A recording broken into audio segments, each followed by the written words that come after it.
Chapter 9, Kids Cameras and Caution Tape. I quickly helped my dad set up the VCR before he popped in the cassette. We had to fast forward through several hours of footage before we even came to the correct dating time. We continued to drink while we did. I don't know how much I drank. I just remember that my dad and I eventually stopped using the glasses altogether. We drank straight from the bottle, as we looked on searching for evidence. There was no volume because there wasn't a voice recorder. There was only a video which was in black and white. As time went by with the footage on fast forward, you could see an angry mob walking towards the entrance of the train station. The vast majority were dressed in black, covered from head to toe. They all had on dark hats along with surgical masks to conceal their faces. Some even had on gas masks on. They waved burning flags and trashed the town with more than litter. It looked as if they were trying to make a point, without anyone around to see them or their message. It wasn't out of the norm due to all the protests that had been taking place nearby. My father was also able to confirm that many of the cameras were out around the station. On the video that he had, we could see a group of hoodlums entering the terminal the day before. You can clearly see some of them spray painting the cameras outside the train station on the footage my dad recovered from the deli. There were far too many people in the group. There wasn't any way to determine which one might have pushed my mom off the platform.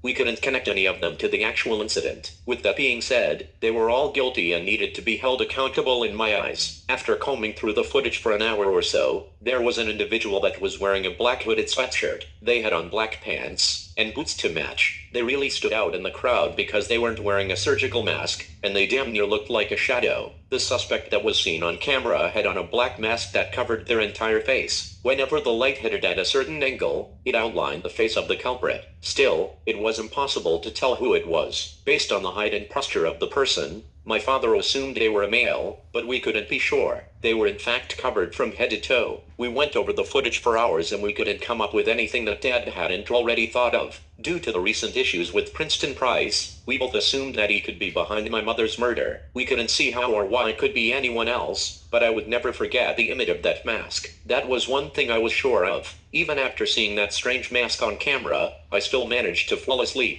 I've tried a few shows with my friends, but I had never been drunk before. I was so preoccupied with the investigation that I didn't even realize how inebriated I became. All I could remember was the nightmare I had because it woke me up. I kept seeing a silhouette of a person dressed in all black. Everything was pitch black, including the mask. The faceless image kept popping up in my head and haunting me. It was taunting me, and it had ultimately become my nemesis, Nightmare. When I woke up, Grace was sitting on the couch with my feet resting on her thighs. She smiled at me as my eyes opened and said, "First time." I smiled and laughed sarcastically with the little energy I had. I don't think I had a laugh in quite some time. Grace chuckled as she handed me a glass of water and some aspirin. I just smirked and asked, "How'd you know?" That's when she told me that she had seen my father earlier. He had a feeling that I would be in even worse condition than he was. As usual, he was right. Grace said she was pretty impressed with how much both Dad and I drank without getting sick with alcohol poisoning. We finished the entire bottle that night. I can't recall exactly how much I drank. I just know it sure wasn't more than my father, who wasn't anywhere to be found. I asked Grace if she knew where he went, and she told me he had left for work a few hours ago. She said that she was told to come by and bring some coffee. He knew I wouldn't be feeling too great this morning and he didn't have time to get it himself. Grace didn't stay long before she had to get going.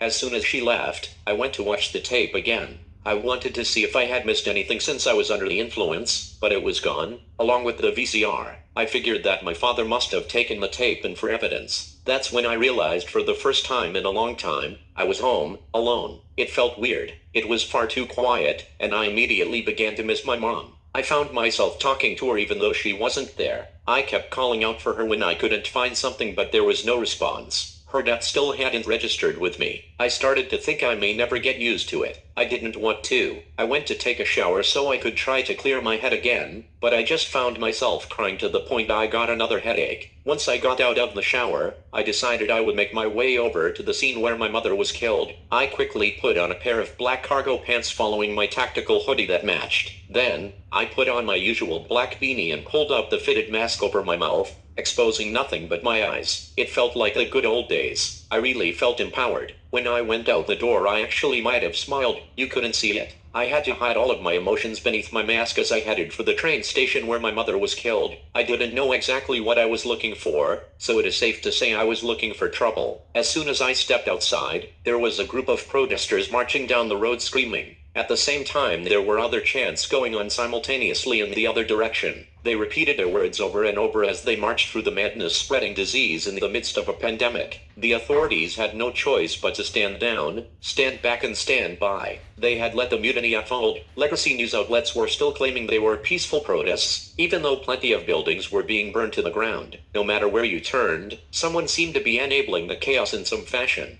No one wanted to call it what it was, and that was domestic terrorism.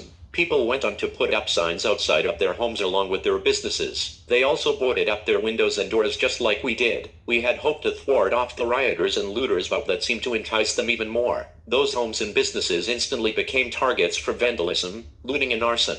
It was as if a deadly virus that had already taken the lives of many was not enough. There didn't appear to be anything in the world that could stop these criminals from contributing to the pandemonium. And as I came up to the scene of the crime, I became more certain of it. I wasn't able to go inside the train station, nor was I able to go near where my mother had been killed. The whole area was closed off with so much caution tape I couldn't wrap my head around it. I took a good look around and noticed that there were a lot of white vans that looked like they may have been delivering cleaning supplies. There were also a few freezer trucks and school buses which really stood out. It didn't make sense to me because school was over and there wasn't anyone in the area. It was almost as if they were abandoned. Other than that, I only saw the one store with the video camera, and it was Saul's Deli and Meat Market. There appeared to be other businesses that were still standing, but I couldn't tell which ones had a security system from where I was standing. I didn't want to cross the street or go near the other stores. There was literally a mob standing outside. If I walked in that direction, I would clearly stand out because I would be the only one daring enough to do so. None of those wise guys were as gentle as they claimed to be. I couldn't make out what they were saying, but they all seemed upset, especially the head of the syndicate, Anthony Big Agro Rossi, otherwise known as Big A. Agro was flailing his arms around and shouting at everyone. I couldn't risk getting their attention because they were far too dangerous. So, I decided to check out the deli my dad recently investigated. It was the only option I had, and it didn't have people standing in front of it. When I walked inside, the man behind the counter wasn't welcoming at all. I didn't know his name because he didn't introduce himself. He was rotund with a rather unique appearance. He had loose, wrinkly skin and an abnormally long chin.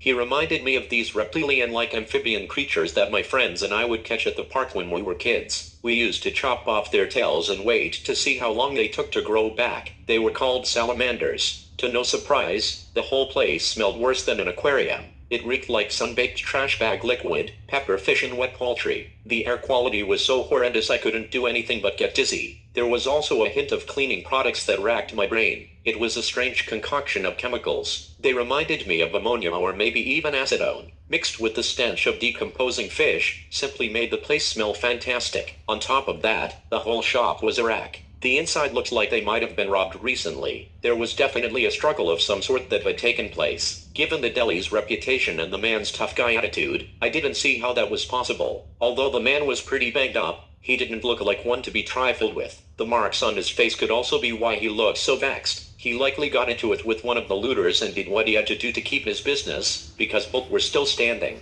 I stood there for what felt like an hour myself. I was thinking and talking to my mother as if she were standing there beside me. I was trying to make sense of everything I was told, along with everything that I saw on tape, but I couldn't make any connection whatsoever. I eventually decided to go to the dojo. I wanted to see if there was anything out of the norm over in that part of town that my mother and I would frequent. On the way, I encountered a person with a black mask as they walked out of one of the stores. They were yelling something at the clerk on the way out, which seemed to trigger me immediately. This person's attire reminded me of the person I saw on camera, the same person that stood out in the footage my father and I looked over, the same one who terrorized my dreams the night before. My nemesis, Nightmare. Could this be my mother's killer? I thought to myself before I grabbed that person by the shirt and pushed them against the wall. I ripped the mask right off of their face, only to see a female about Grace's age, maybe younger. She looked terrified. I was so angry I didn't realize what I was doing. I looked her dead in the face and saw the fear in her eyes as I yelled, "You fucking killed her." The young lady looked beyond bewildered. To be honest, we were both afraid.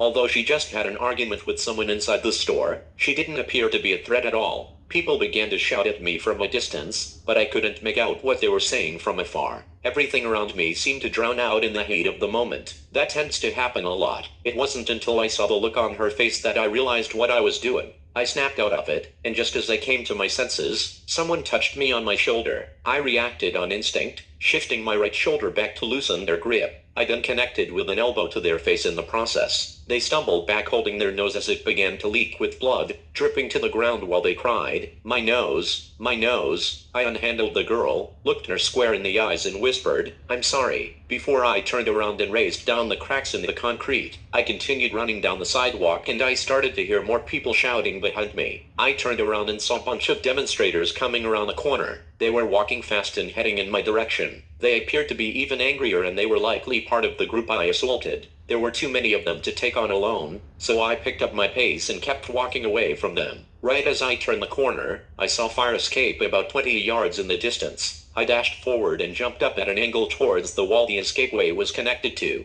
I pressed my right foot against the bricks of the building before I thrusted myself up towards the ladder. I grabbed a hold of it with one hand and pulled the other hand up along with it. I reached up to the next level and continued to pull myself up with one arm at a time. I continued to do that until I could get my feet onto the ladder with them. By the time I was up safely, the lunatics had come around the corner looking for me. They saw me making my way up the roof of the building by way of the fire escape and began throwing things my way. None of the items were able to reach me. They threw the debris like it was underhand, even though they appeared to be winding up for a fast-paced pitch. I was out of harm's way, so I kept making my way up to the roof and glancing out over the railing to make sure none of them could follow behind me. When I finally got up on top of the building, I began racing across the rooftops and leaping over ledges that connected the building structures as I darted towards the remains of the dojo. There were several gaps that I hadn't cleared before, but I didn't even think about it today. Maybe it was the adrenaline, maybe I had a death wish, I don't know. I just know it had something to do with the recent set of events that occurred because I haven't done something like this in a long time. When I got to the edge of the roof, the main drag was about 5 stories beneath me. I couldn't continue above street level anymore and it was impossible to clear the entire road. That's when I stopped and sat on the edge of the roof. I couldn't do anything besides look down at the debris from my family's gym with tears in my eyes. It was completely gone and that reminded me that my mother was too. All that remained was a shadow of the domain that was once named Masayu. As I sat there on the edge of the roof looking out over the shanty town, I could see that there was nothing but rubble. Whatever was left of the structure was hardly standing. I didn't see any point in rebuilding it because the pandemic had shown no signs of letting up. Investing in the repairs would likely cost more than the insurance would give back for the damages too. On top of that, we wouldn't have any students, so we would have to start all over again from scratch. Without my mother no less. With the gym burned down and my mother's legacy along with it, I began to lose all hope. I sat there on the edge of the roof, with my eyes set on the desolate remains of the dojo. The sight of it had made me more and more angry. One side of the cinder block was toasted wood and the other side of the street wasn't even touched. Nothing besides one business stood firm across the street. That building just happened to be a recruiting office for the United States Marine Corps.